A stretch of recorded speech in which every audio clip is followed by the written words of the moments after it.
Welcome back from the package. We're about to begin our discussion in-house, and we're glad to let you know that our guest is already seated.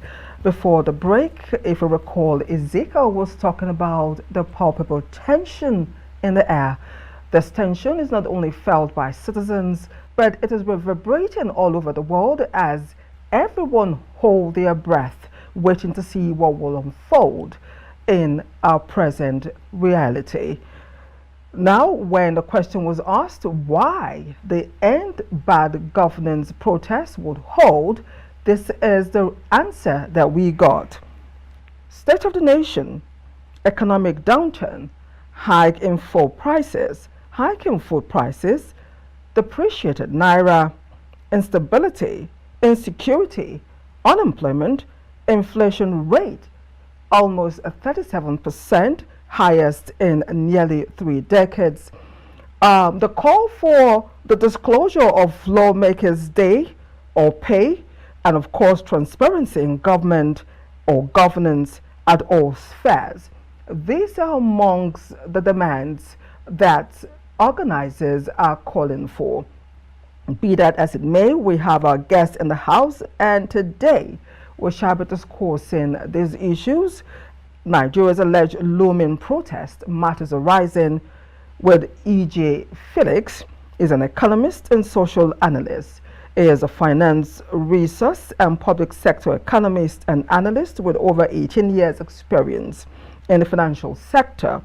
He has also brought his training and experience to bear in the education sector as a lecturer in the Department of Economics at DME Federal University of Education here in Ondo City. It's so nice to have you on the show this morning. I'm glad to be here too. Now, the matters arising, they are huge, they are much, and this is a reality. I would want your overhead reaction to the looming, or in quote, alleged protest in the minds of every Nigerian as the time ticks. Okay, good morning once again, everybody. The issue of protest, whether it's looming, alleged, but definitely there's going to be a protest. Why I say so is that the population of Nigeria is made of mainly youth, and these youths, I will not call them irate. These youths, anytime they are pushed, well, once they are under pressure, they are bound to respond. So this is response. Protest is response to what they feel is not right at a particular time, and it's the right of people to protest. Our president today is a very good teacher of protest. He used protest to actually free Nigeria from the military, the shackles of the military. He used protest to change government. He used protest to bring in good things. He used protest to enter Lagos state government. He also used protest to enter the federal government. So for you to come up, they want to still show that what is happening is not okay. But there are a lot of economic, political, social implications of protest. If you check the history of protests, how protests do start, it starts by individuals discussing pockets of discussions about what is happening. And ordinarily, a government that bring their ears down to the local level, that is the essence of having a House of Representative members and the senators. They are supposed to, before now, start going back to their constituencies and start discussing what they are hearing over time. With that, they will be able to correct anomalies. But since that is not actually working, individuals are expressing their opinion. Not everybody can easily go to Abuja to stand in presence of the executives or the judiciary to air their view. So at different levels, people are ganging up. And as at now, there is a call that everybody should unite together, that within so and so day, they should come up and express their view. Protest is not bad, but where it becomes bad is when it degenerates to restiveness and destruction of properties. In all, there must be economic implication of protest.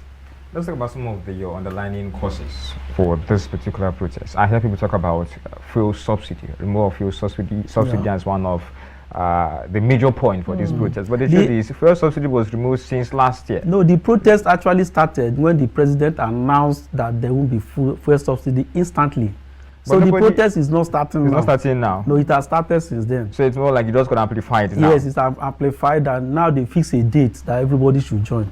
Now they talk about certain reformation and policies made by this president. They say it doesn't favor the masses. And you know, this reformation has been done probably last year or early this year, and nothing was said. All of a sudden, you said the protest started last year, but not many realized the protest started last year. It started I don't think anyone, do you realize the protest started anytime? No, what we should ask our guest is the fact that he said that the protest started from the day that the president, that's his inaugural speech, as it were, but it was not amplified then. Yes. So when was it amplified? When did it begin to gather momentum? Because it was not announced, like Ezekiel has said. In your own view, what happened? What amounted to this call? At what time did it peak on the map or on the chart to warrant what we're going to probably experience tomorrow? Okay, just like immediately the president came in, he announced the removal of fuel subsidy. All of us want the subsidy to be removed. But I explained in one of our discussions that subsidy is a task when removed, that is going to be a problem. It's supposed to be gradual, and the government should use the tactics of gradual removal and public orientation and reorientation, which was not actually done very well. So the protest started by, immediately it was removed, prices went up.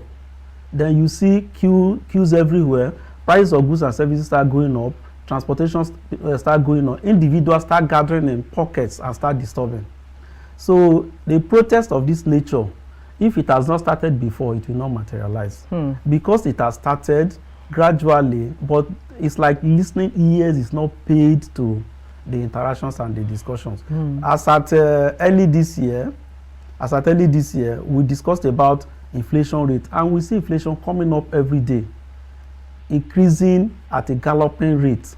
Then you talk of the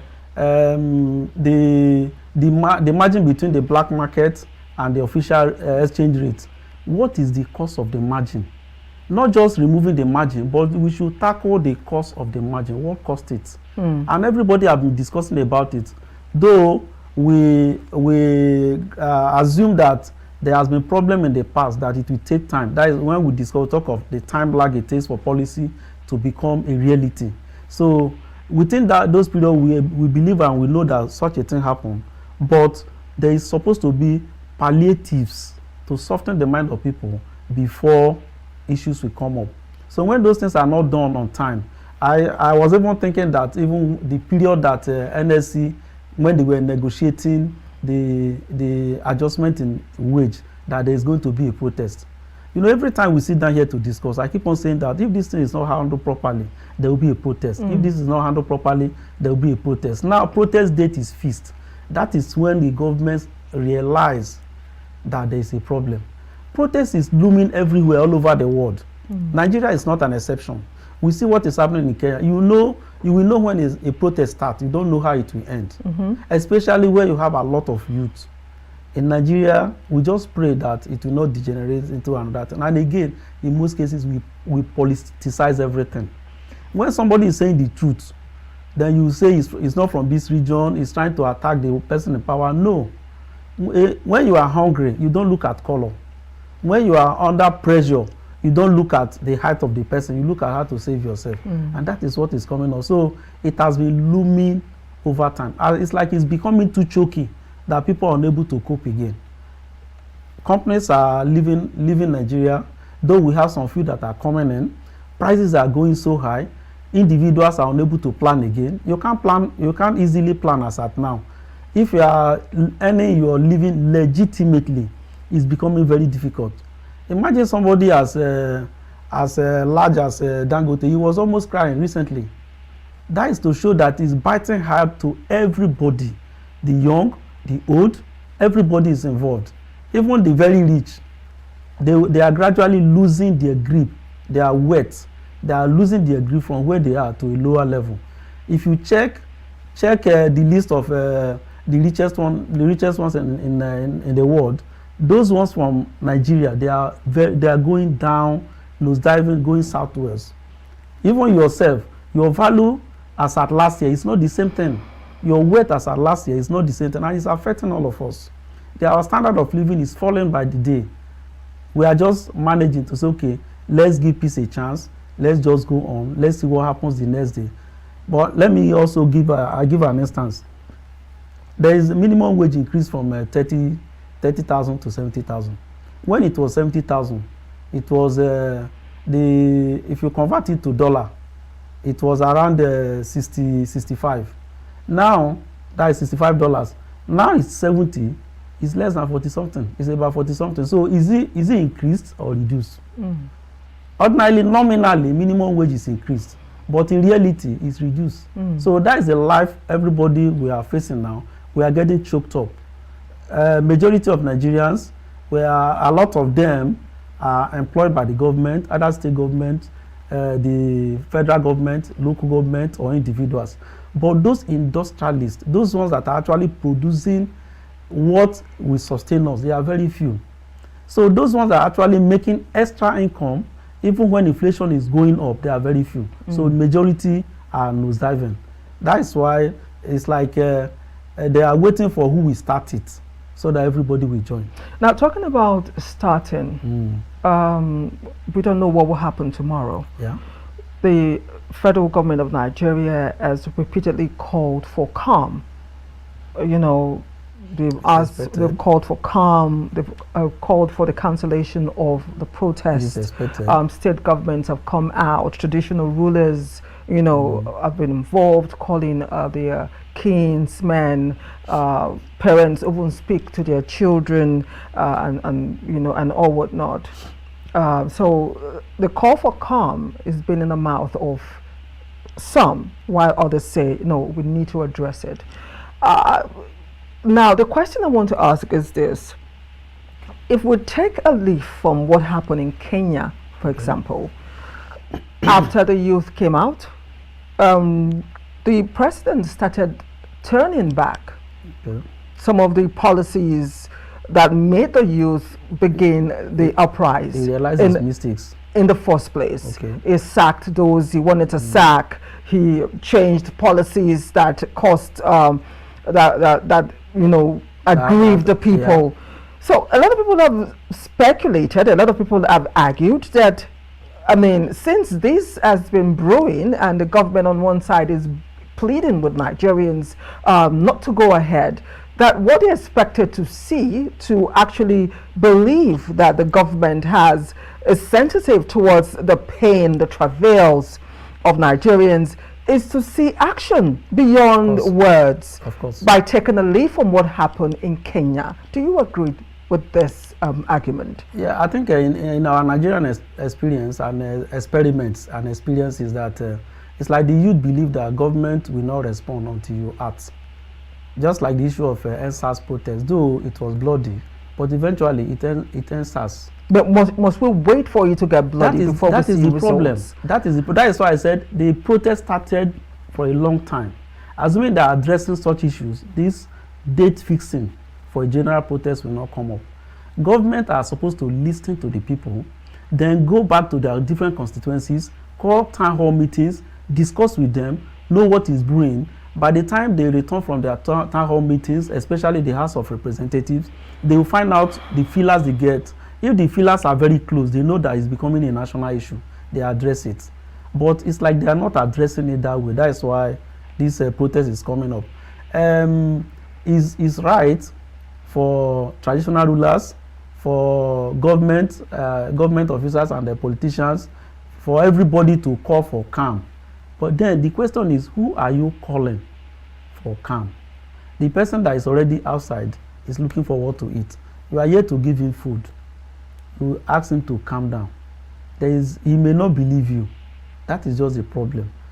Trusting the government to do the right thing is becoming an issue. But even when there is protest, how peaceful will that protest be? Because if it's not peaceful, we are going to drain the resources we have already. Because if it results to destruction of life and properties, the little properties available, they are still going to destroy it. So it's better averted. They say prevention is better than cure. But instead of preventing, they are waiting till the last day. But when you start hearing that our leaders are having a large share of the chunk, and there are a lot of people suffering, then the people gather to keep on telling the leaders, why not help us dilute this, let it get to people. And if it's not getting to people, then there will be an issue. There was a day I made mention of, just like a scenario, a very rich man came to a village and built a very big house, fenced it round. Immediately he fenced it round, he started living there himself and his children. So every day he was having armed robbers disturbing him. Then he went to bring security men, mass security men every day. He will mass security men in the front, they will break the fence at the back. So they keep disturbing him until he realizes, he came out. He went to look around, check around the people. And he noticed that there are a lot of people that are jobless all around. Because anytime he's coming, he comes with big jeeps, enter his house, lock the gate, put on his light, others will be in darkness. But immediately he realized that, he called people around, asked them, what are you doing? He realized that he used less than 2 million naira to buy tools for working, those ones that learn tailoring, those ones, he bought tools for them. He settled more than 12 people. He called the community, he settled them, he built some few shops and gave them shop. Since that day, no armed robber entered his house again. And what he was paying for security was for 6 months was more than what he will use in settling people around. So eventually he left his gate open. Anytime there's any festivity, people will just enter, they enjoy, they are happy. So when you have very few bourgeois, especially when they are not bourgeois, especially when they are not into productive activities, when they are just in politics, when they are just doing some little services that are not adding much value, and you have a lot of poor people around, then their security is not guaranteed. So our economy, what our economy is facing now is that we have a lot of youths that are unemployed. We have prices that are going up. We have, in fact, a lot of economic challenges. It's not only in Nigeria, but the impact in Nigeria and Nigerians is much. That is why I really want you to buttress as to the impact of this alleged protest on our economy, on our structure. Now, Libya tends to have just almost the same scenario. They stood up one morning and said, we no agree, we no agree. And the truth is, till date, Libya is not the same. They are still struggling. Yes. As I speak to you in central Carrasca in Venezuela, they are storming the streets shouting, we no go agree, we no go agree. In Bangladesh currently, I don't know if Bangladesh is going to scale through this period of protest they are currently facing. Do you think at a time as this, where our economy is struggling, Nigerian structure basically is struggling, can we really afford, just even in the barest minimum, any sign of protest or demonstration? Do you know what I expect from government? What I expect from government is that at this particular time, both the federal, state and the local government, the National Orientation Agency should be coming up with a lot of jingles, should be coming up with a lot of, not just traditional rulers saying it, how many people read newspapers, how many listen to television easily. They should look for ways to send information. When there was a day I came here, I was saying that it's like we are not sending information to people that are supposed to hear it. They are supposed to be telling the people what they are doing to ameliorate the situation. If they keep on saying that, then they keep on making sure that it gets to them. Like for us to say government is not trying, it's just that it's not getting to the people that it's supposed to get to. That's why they are not trying. If there was a time they sent truckloads of fertilizer, it didn't get to farmers. They send money, it didn't get to the people that are supposed government to. intervention. Yes. So when it's not getting to people, that means they're still sharing it from the top then. So those at the bottom are still struggling and they are ready to fight. As it is now, we are saying alleged protest. But those ones ganging up for protest, they still keep on ganging. You are still saying it's alleged. Government should try as much as possible, send necessary information, then sensitize our security agencies, the police, the Nigerian Civil Defense Corps, even the army, the navy. Let them come out to the streets. If the people want to protest, all of them should also come out. not to disturb them, but at least to follow up with them in solidarity. Eventually, everybody, they will feel like we are together. But once one policeman misbehave at a particular time, everybody will say they are ready to die. That is what will cause a problem. And again, there is one thing. I had somebody mention that ordinarily government is supposed to prepare grounds for protest. Like in Lagos, you have Ganifami Square. In Abuja, they should have one. Every state, they should have one, so that when people are aggrieved, they have a place to gather. But as at now, there is no place to gather. So it's free for all. They will gather in the streets, and when they gather in the streets, there will be trouble. They will cause trouble for themselves and also cause trouble for others. So government, they are not seeing protests as part of democracy. They are not seeing protests as a way of life of people to express themselves when they are aggrieved. Now, when you started the show, you started by letting us understand that our number one man, which is the president of this country, came into power fighting for the people. Yes. He's known to agitate, is known from Nadeco to protest. We love him for that. You know, you can't talk about democracy in Nigeria without the name Tinubu mentioned. Yes. That is why a lot of people do not agree to the stay calm, waka jeje talk that the message that is being sent from the presidency to the people.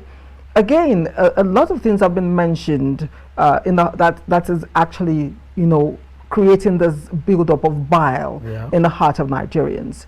And some have actually said that this agitation is standing on three legs, three tripods, which is to end hunger, end economic hardship, and end corruption. And one of the demands also is the fact that government be transparent. There's always been this allegation, an accusation, and this cry that most government, Nigerian government, they're not transparent when it comes to whatever they're doing. One of the call now is for government to let us know what they earn at the top. If you say you're transparent, give us your pay slip so that we can see and find out if we don't have a right to demand that changes occur from the top to the bottom. So I want your reaction on the fact of transparency in the country. Do you think Nigerians don't have a right to know what their leaders earn?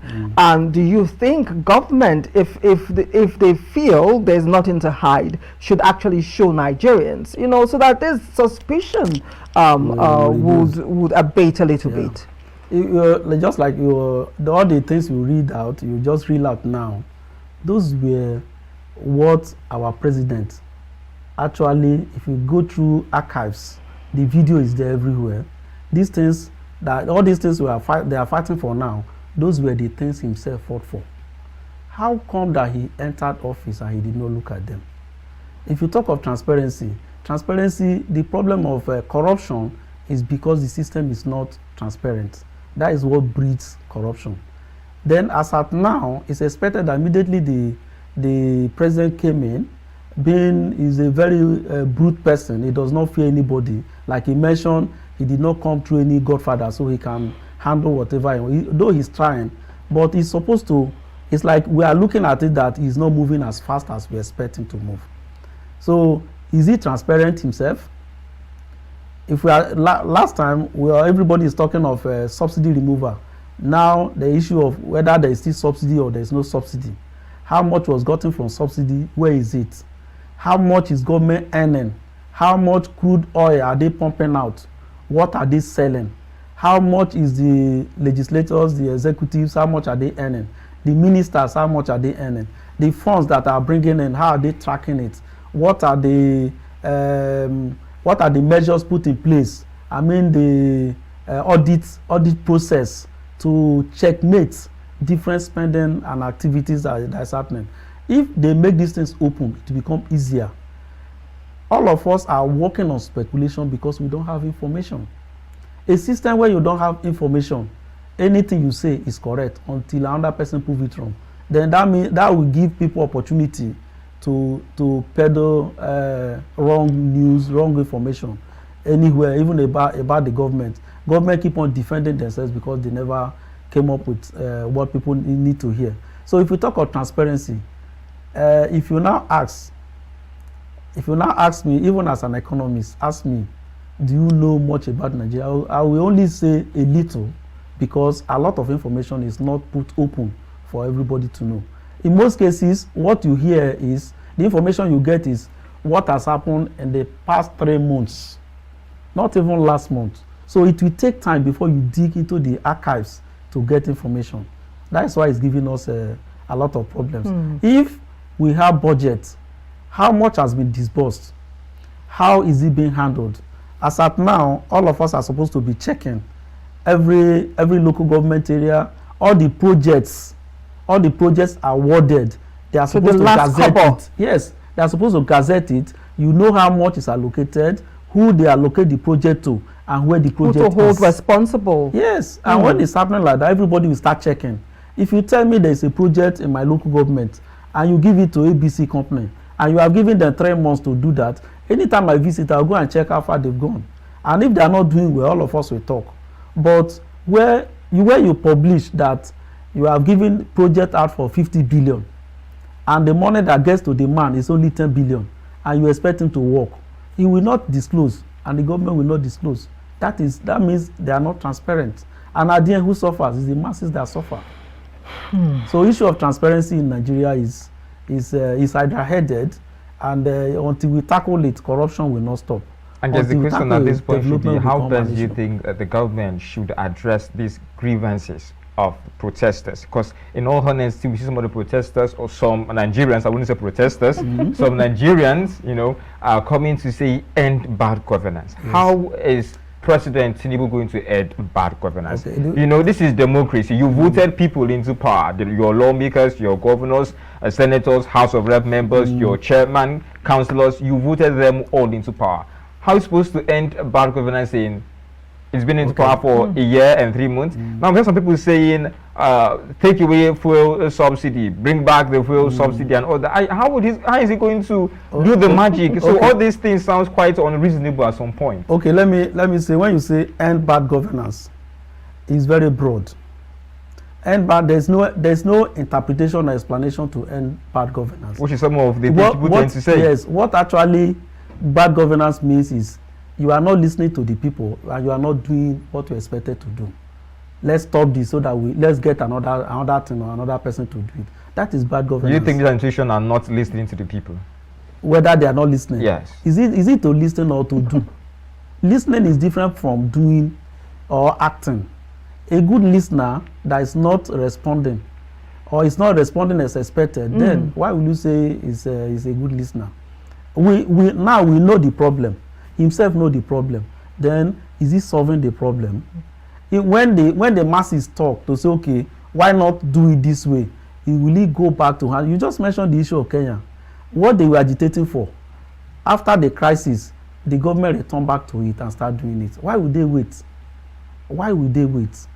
Like I remember there was a time I came here. Within that period, all of us were shouting, local government, give power to the local government, return agriculture to the local government, look at our land tenure system. We are having issue with food. We are talking of food crisis. And the food crisis is not being handled as expected. If everybody is talking of food crisis and you are saying this is what you are doing, now let us open for every state or for every region, let us get a fertilizer plant, let's challenge our tropical agricultural research centers. Let's see the plants and the crops we are going to get. Let's see the improved varieties. We are going to package it. These are the quantities we are going to send to every 774 local government area. We will send it to them. We will tell the local government chairman to account for the farms that they are monitoring. By the time you are doing that, there will be food. But here, when there is no food, what do you expect? That's the question. When there's no food, a lot of expectations hang in the air. We'll take a break to go for coffee, and when we return, the discussion will continue.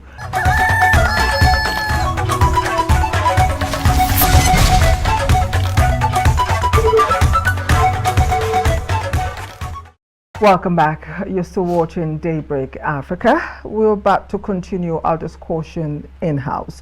Today we're taking a look at the alleged looming protest, or the alleged protest because it's been looming all this while, the alleged protest. We say alleged because a lot has been happening in the country. The president, the presidency, government, traditional rulers, parents, and of course lovers of Nigeria, they've come out repeatedly to appeal to everyone to be calm, and though the time is ticking, we do not know what will happen next. The reason why we're taking time out to, talk again about the situation. Our guest is still in the house, and I want to start this part of the discussion by actually asking if you agree to the fact that some people have actually said that the organizers or the faceless people behind the protest, the upcoming protest, are doing this for political reasons, that they are just trying to make the Tinubu government uncomfortable, make it difficult, and just be troubleshooters or troublemakers, not shooters, as it were. I don't know if you agree with some of these people who have said this beyond what's on ground. I believe and I agree to every protest is political. Every protest is political. Political is when you challenge the existing government, when you challenge the existing norms to get better out of it.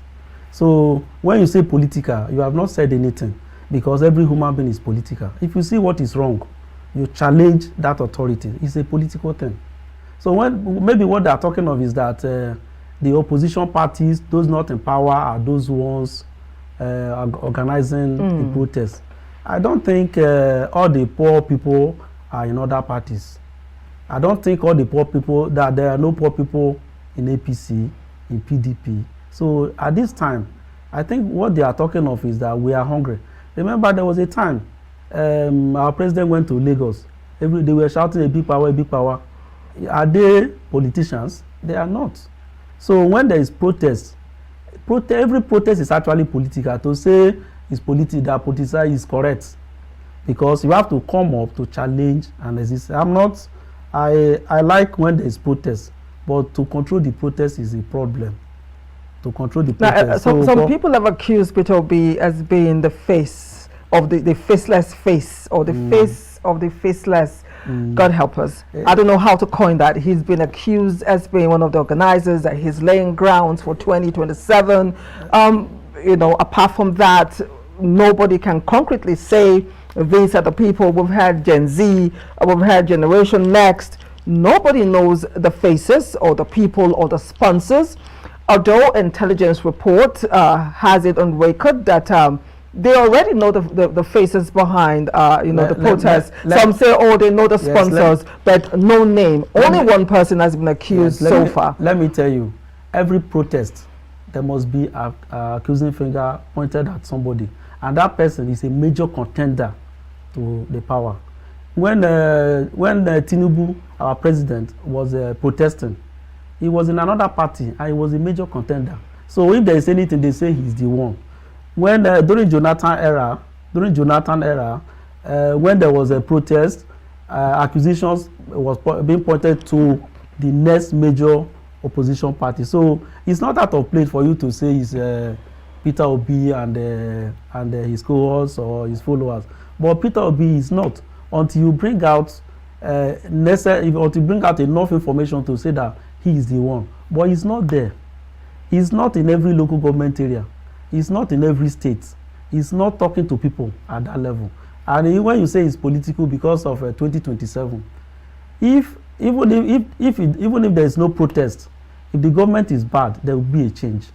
After all, change is the only thing that is constant. So to me, we should stop pointing accusing fingers at people. We should start talking of the written. What are they actually going to protest about? How do we solve the problem? So when you solve the problem, there is no politics in that, But let me just, I don't want us to just leave this apart. let's look at what is the economic implication of this protest, because it's very heavy. It's actually very heavy. As at now, a lot of us are doing panic buying. As at now, if you go outside, people are looking for how to store goods and services. This has also increased the price of goods and services. You talk of the period now from on the 1st to on the 10th. Schools are closing down. Productivity is also nosediving. We are already losing because of the alleged or looming protests. Then during protests, a lot of companies will shut down. They are not working. And we are going to lose billions of naira on a daily basis. We are going to lose billions of naira. So prevention is actually better than cure. From on the 1st to on the 10th, tell me who is an investor that will visit Nigeria? Who is an outsider that will come around on tourism for one thing or the other? We're actually going to lose a lot. The economic impact, the economic implication of crisis of this type of gathering is too huge. It's too huge that we should not play around it. We should not be waiting for people to start protesting before good governance is actually dished to people. So to me, I feel pained, I feel bad, because we're already in a very tight corner, and this is going to squeeze us the more. It's going to squeeze us the more. But at the end, let's pray that the pockets of protest will be controlled. I plead that security apparatus that we have in Nigeria, let's unleash it now. Not to go there and kill people, not to go there and disturb protesters. We have seen on television where people protest, then you see security men give them by the side, prepare them, they allow them to talk. When they want to talk, they take microphone, they talk. You can see people stand in front of government houses in other economies, they will be talking. Even individuals protest, and they will not be killed. So, and if they say we are protesting for 4 or 5 days, and you go along with them, the protest will still end. The only thing is, we have aired our view. We have let the government know what we need. But to allow protesters to go into the streets, to loot shops, to destroy things, will be a problem. Now, it's hours, less than 24 hours to the acclaimed or alleged D-Day. I think to wonder how adequate has been the government response so far. Do you think they are at this point pressing the right buttons, saying the right words, not just saying out audition out words, but saying the right things and acting in the right manner at this point? Even now, what the government has done before, they've not told the people. Not that they are not, I mentioned it earlier, not that the government is not working.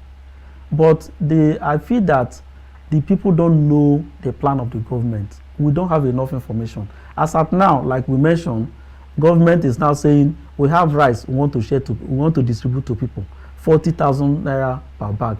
Was it bought yesterday? What was the price? How did they sell it before? Have you heard before that government was selling it for 40,000 naira? Maybe they did not start selling it like that now. Then you talk of different loan that is available to small scale industries. It is not that we are seeing it coming up. Is it that there was no plan for that before? But people were not informed about it. Even students' loan, how well do people know about it? Artisans' loan, how well do people know about it? I can remember there was a time when our former vice president, Professor Prof. Yemi Osinbajo. When they were handling traders' money, he went straight. You can see him every day going out. He says he's going to meet the traders. He used that to win the heart of traders. How much? 20,000 naira, 10,000 naira. At least let people know what you are doing. Do it in the open. The poor will know that there is hope. But now it's like there is no hope. They don't know what is happening. But government is pushing a lot of money because of this deregulation. Because of this exchange rate nosediving. If our pockets, I mean, the income we have in Nigeria has swollen. But the money, what are they using it for? You mentioned trillions of naira. What are they using it for? A lot of policies that are coming up now, they are looking at it as anti-people. Because when you are pushing a lot of tax at a particular time, the tax will still go back to the poor. Most taxes return back to the poor. Even if you tax some ostentatious goods, eventually they will look for a way to channel it to the poor. So the government should look at a lot of things that will benefit the poor instead of things that will benefit the rich. Then if we now say, okay, we are having problem with famine, we are unable to handle it very well, what is the cost? Have they removed all the charges, all the custom duties imposed on foods that is coming? Instead, we block the borders. Yet we're yet to prepare for farming activities. We are supposed to start our farming activities before we start blocking. We can't say that we can feed ourselves with the rice we have now. We only hear of rice maize, but what is coming out from the maize? I discussed with a friend last time. He was saying that why prices are going up, it's not because there is no food, but because they're increasing price. If there is food, why would they increase the price? You go to the market, you want to buy, you can't see it. Even if it's there, the price they'll give you is so high, and you don't have alternative. You don't have another place to go. If you don't have another place, that means it's not available. So until we start having these things in our system, until the system is energized, reinvigorated, in order to produce what we consume, the pressure will still be on. But do you see this protest affecting our political landscape grossly or immensely? It's already affecting it.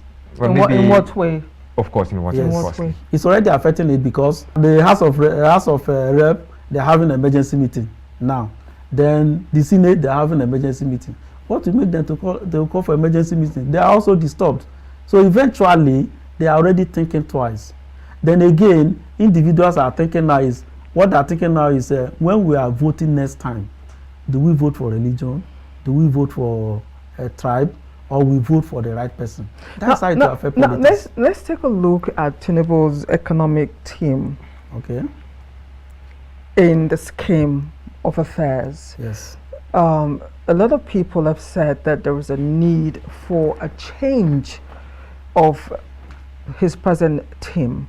Okay. That probably they are not giving the president the right advice in terms of grassroots problems.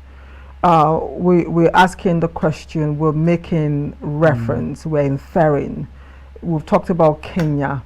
Okay. You did say that why would the government of Kenya wait until there is protest, there's uprising? So one would expect naturally that, I mean, Kenya is just in Africa.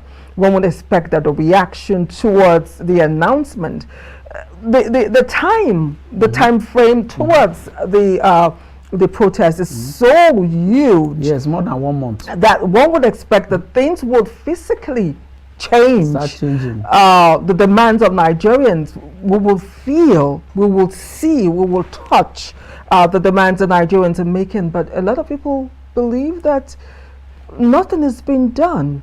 I want you to take on Tinubu's economic team. Again, remember, we are where we are based on your assertion, based on your analysis that this protest started from Tinubu's inaugural speech when he mentioned the removal of without any plan towards that. Nigerians, you just gave it to them. So I want your reaction if you believe that, you know, the economic team is not doing what they ought to do, or probably they're doing the right thing and we are the ones not seeing it as citizens. For Tinubu, I think I'll give it to him. He's a very good he's very good at head hunting. So he look for right persons. But for every group of disciples, 12 disciples, there must be Judas. And if you don't remove the Judas, there will be a problem. For him, I think he, apart from, let me not use anything derogatory, apart from he's being too fast in announcing, like what I always see, Nigeria, we look at speculation. We always speculate. He's very fast at announcing, and that affects us. Then the economic team, not that they are not bad, not that they are not good, but it takes too long a time to arrive at decision and to start implementing. And again, it do take them too long a time to inform the people what they are going into or what is happening. Like let's look at the major economic teams, finance minister, the CBN. Those two, especially those ones that handle the fiscal policies and the monetary policies. Not that they don't have lineup of programs to achieve the different goals, but the people don't know the program. If you are now asked about Nigerian budget, then the programs, before we used to have 5 years development plan, 10 years development plan, then the national annual budget, then see how it's being handled. It will be made open to all. As at now, if you ask a lot of people, they don't know if the government is having any plan to improve education, plan to improve industries, plan to improve a lot of things. So the policies they have, they are not open enough. We don't know about it. And since we don't know about it, that means there is nothing that is happening. We are looking at how it's impacting on the people, but there is no policy that have immediate impact that lasts for a long time. Most policies, once the policy is announced, over time it will start gathering momentum until it start yielding results. But the period between when that policy is identified and when they start working on the policy to when you start seeing the value, there is supposed to be a lot of information to inform people to wait. But since we are not having it, there is no waiting time. I won't say that his economic team is bad, but what are they doing? What have they done? Because we are only waiting for how it will affect us, because we don't know the lineup of programs they have. What we hear is at the end of the month, you talk of monetary policy committee meeting, you talk of how much is interest rate, how much did they peg exchange rate, but that is not what the common man will wait for. That is not what the common man will wait for. The common man will wait to see that the price of foodstuff has reduced. He wants to see that he can see water to drink. He wants to see that he can sleep overnight without problem. And you are having programs to prepare these things to come up. You would have told us, this is what I'm doing. In the next 5 months, please bear with us. In the next 6 months, we would have been able to achieve this. But if it's not coming up, that means we don't know any program available. That's just the issue I'm saying here. Now, let us take a look as we begin to wind up. Let us take a look now at the protest if it happens. Okay. How safe? Now, the fear in the minds of Nigerians. You can't talk about this without just remembering NSAS. Yes. The one that happened not too long ago in our history. 2020. Yes, so It's still so fresh in our hearts. It's still so fresh, and we all know how it ended. We all know the impact. denials, the impact, the accusation. Nigerians took the federal government to ECOWAS court, and the government was found guilty of human right abuse. They won the case. We do not want a situation like that again. Fire brigade approach to issues. We had hoped that, like you said, more would have been done before the deadline as the time ticks. We want peace in the country. A lot of people have, in fact, they've said that it's possible that this protest, if it happens, may just go south. How do we prevent what happened during the NSAS time not to repeat itself again? Do you know that during the NSAS protests, a lot of them were at Lekki Gate. They were just coming to sit down. All of them seated down. Some of them go with a candlelight. They go with their mats. But it was when there was shooting that the response started coming up from different corners, meaning that there was failure on the part of security. I mentioned it earlier. If the security did not act well, it's going to impact on them and impact on the people too. So for any protest, just like I always like to use a family setting. You are in the house as the father and the mother of the house. you have a lot of children, you are unable to feed them, and you are taking money to feed others outside. The children say, no way, today we are going to lock the gate. We are going to lock the door. It's beg, you are going to beg. If you don't beg, even if they did not lock, they may make your life miserable. So in that case, when you notice that there's going to be, now we are saying protesters that they are faceless. But they say protest is coming, and you are seeing flyer everywhere. You say the organizers of the protest are faceless. But at the end, you see people come out. All those faces, are they faceless? Eventually, not everybody that come outside will actually come for the right thing. Very many people will even come out, they don't know why they are protesting. That is the Nigerian setting. There are some people that will even come out to protest. If you ask the person, why are you protesting? He does not know. Everybody came out, so I came out. Yes, others are outside. They say we should end bad government. What can you do to end? You don't even know. So when you see something like that coming up, everybody should start preparing. The government should make it, Tinubu should accept to say, okay, please, I'm aware of what is happening.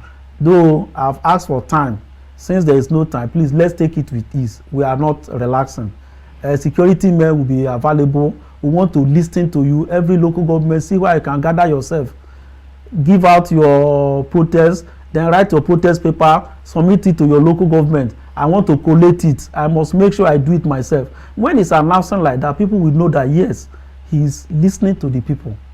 But by the time, okay, imagine if the president should come up and want to address the nation. Today is maybe today at the end of the month. So okay, today I'm going to address the nation today. You see, fellow Nigerians, I've seen your grievances. I've heard a lot of things, but I want to hear more. Since there is a date for protest, please let's handle it this way. The first day, whatever you have, please articulate it.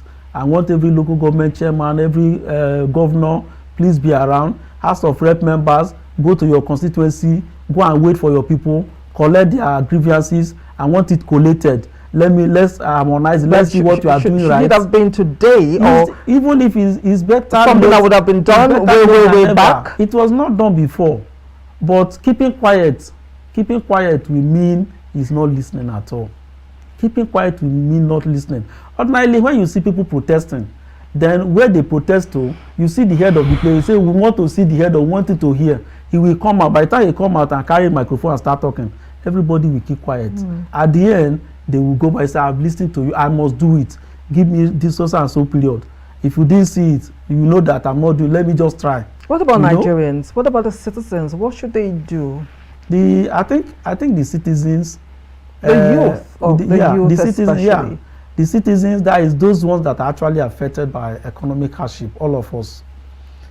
By the time they come out, you see a lot of people will come out hungry. They are not even sure what they will eat. My tears now is that there are a lot of us Nigerians that if they don't go out a day, they cannot feed their family. So with the protests, there will be hunger, serious hunger, and a lot of them will come out. If care is not taken, those ones that are very hungry will look for people's shop to loot.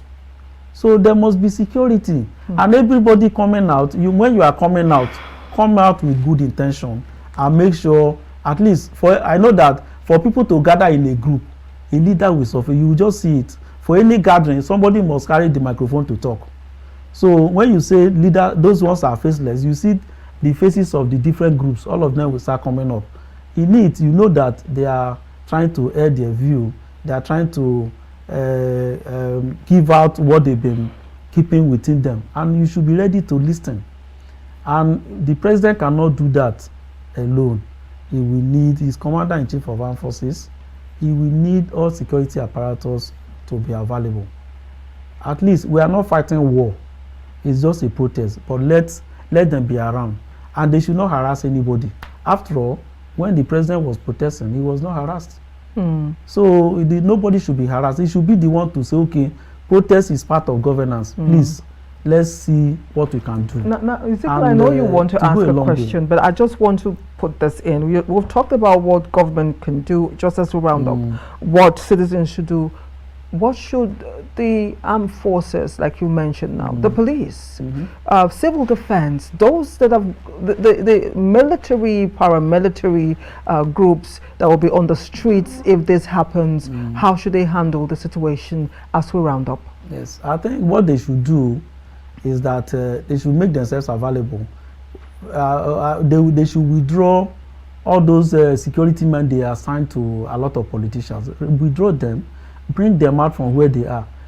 Come back to your station, address all the policemen for every police post or police station. Then there are clusters of people. They should send people to all those clusters. The civil defense should come up. Then there are also some, apart from Nigerian security and civil defense, there are also some NGOs that are also interested to make sure they keep peace. Then the Red Cross should come out. Everybody should come out. Everybody should be concerned, so that before there is crisis, if you have like 100 people around and you see like 40 police, all of them, they are there, they are not harassing anybody. You know that before you make attempt to fight, they say no, don't fight, that is not why we are here. You know, it means everybody will be carried along. But if you allow people to be on the street and you don't have security apparatus to control, it will become an issue. No, we are the point where we look towards investments. We are trying to stabilize our economy as a people and as a nation. I tend to wonder what would then be the implication of the protest for Nigerians' international reputation and diplomatic relations. Because I know for a fact it may not speak well. Protest does not kill the economy. It affects the economy in a very short time. If the essence of the protest is addressed, it makes the economy better. So at this particular time, when there is call for protest, like I mentioned, no investor is coming to say I want to add value at this particular time. They want to see the outcome. If it lingers so much, that means they may lose, especially if their investment is vandalized.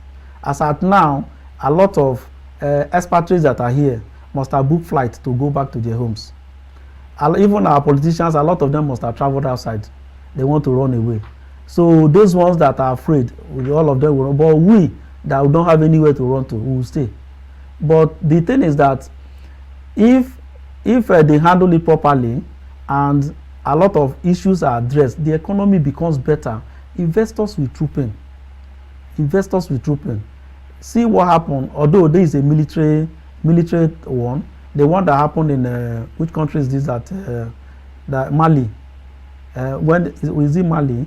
When the military took over, is it Mali or don't mind me? I'm not a very good of. Is it Chad or Niger? Which are you trying to say? Niger, okay. Yeah.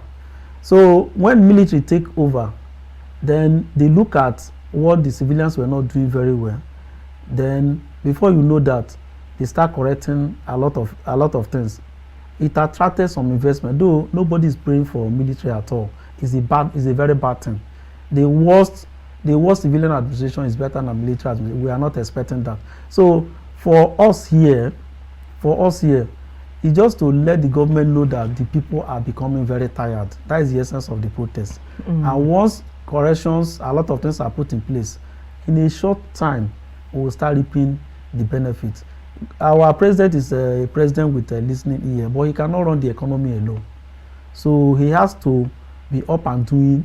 A lot of organizations to checkmate activities of others should be enhanced and should be followed to the letter. The judiciary should be handled with, the judiciary should handle all activities to make sure that those ones that err are punished. And those ones that are doing well should be rewarded too. Then we should look at, now we are pumping out a lot of children, our youths that are growing.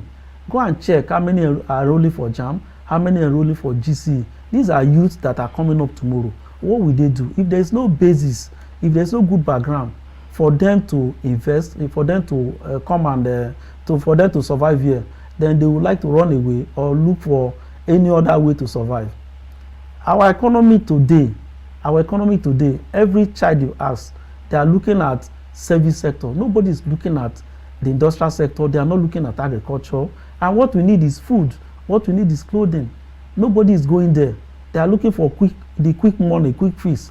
But why are they looking for quick fix? We celebrate few ones that are making money that we don't question their source. If we start questioning their sources of income, people will stop all those activities and people start doing genuine work. Go to villages. If you get there, you see some young boys that run away to other economies. Maybe they do drug or they do some service, some internet fraud. There are some people on the internet that are doing very good business. Some of them that do some internet fraud, you see they're coming up with some vehicles. When others are suffering, you see them living large. Then people will like to be like them. Ask our children these days, who is your mentor?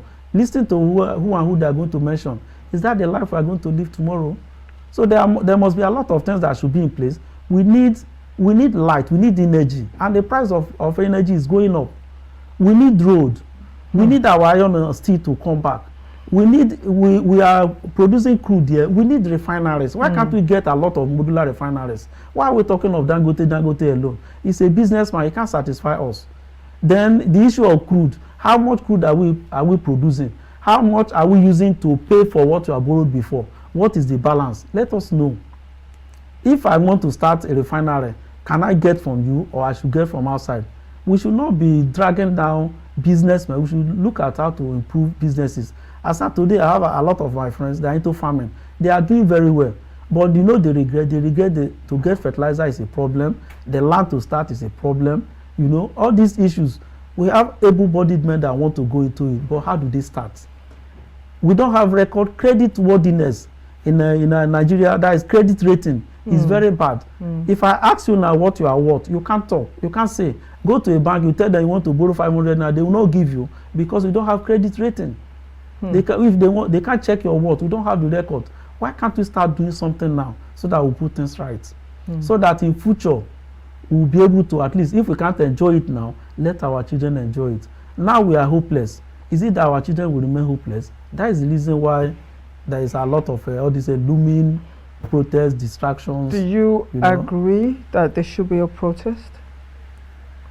Protest is inevitable. Protest is not only when people gather and give a date that there is protest. Even National Assembly, they've been protesting. Somebody will talk, they will say, no way, we will not take it. Is that not protest? Even the government, people are protested to him. Individuals are protested. Even if you get to Abuja, you see people gather. Some of them, they want the government to hear. They protest. It's not until people gather that you say there is protest. There is protest every day. But this one that is that is becoming a mass protest. Everybody is gathering. And we have been protesting. The protest has been going on everywhere.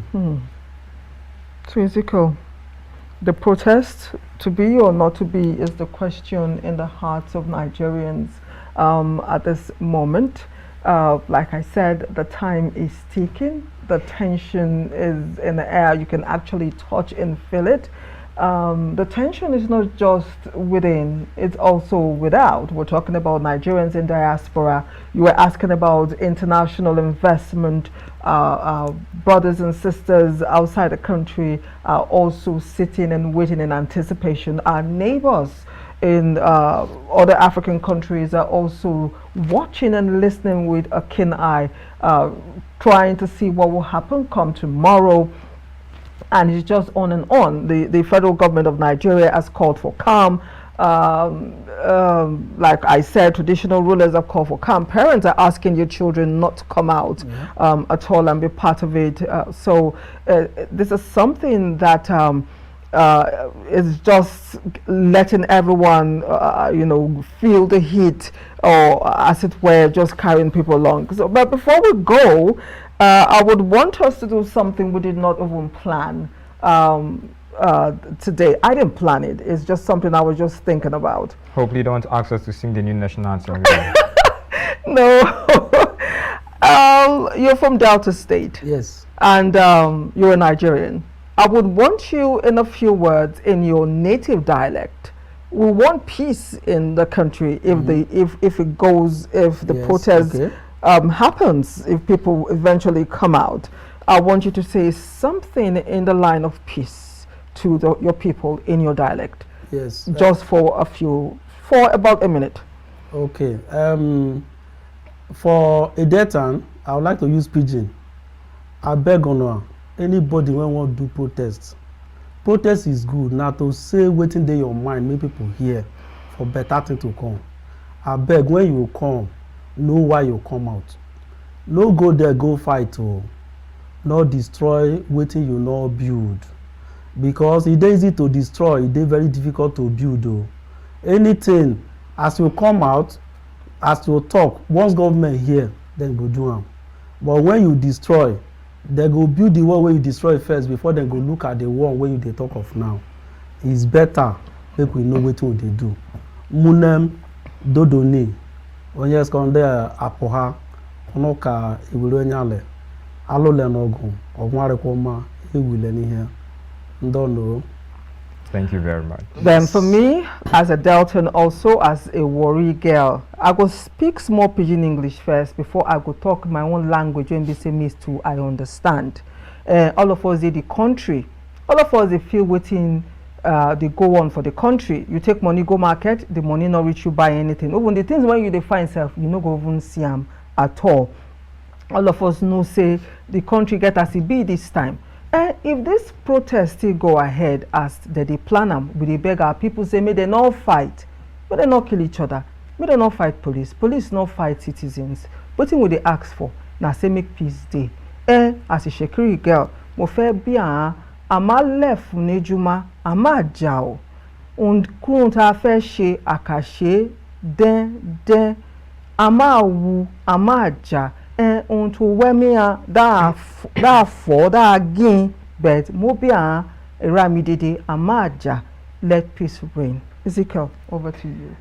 It's really a good gesture, but I must say this test I have failed because I am not good with my dialect, so I have failed this test. But in what every citizen in Nigeria will understand, I pray don't fall our hand. I will have for your hand. I'll use that term. So I will pray for peace for Nigeria, and I hope Nigeria stay safe. Let there be peace. Let there be peace. We need peace. Protest is not war. If it's one day, even if we give protest is not war. Even if we give 10 days, even if we protest for 2 days, it reach. As long as government don't hear, make we enter house so that our life will start them again. Yes. I wish us well. Protest is not war. That is a new slogan. Yeah. Seriously, that's in fact we can't pay you ₦1 million for what you just said. Protest is not war. Please do not escalate issues. We are emphasizing don't escalate issues. Let it be peaceful if it happens. Alleged now, we don't know what tomorrow will bring. Let it be peaceful. So on this note, we want to thank our guest, Ijeh Felix, an economist and social analyst, for honoring our invite on this very important day. We hope Nigerians listen, we hope government watch and listen, and we do hope that some of the demands being made by the people are looked into and will begin to see rather than hear. I am Anire. Binitie. Bye for now. Of course, I am Ezekiel. Ogar, have a great day.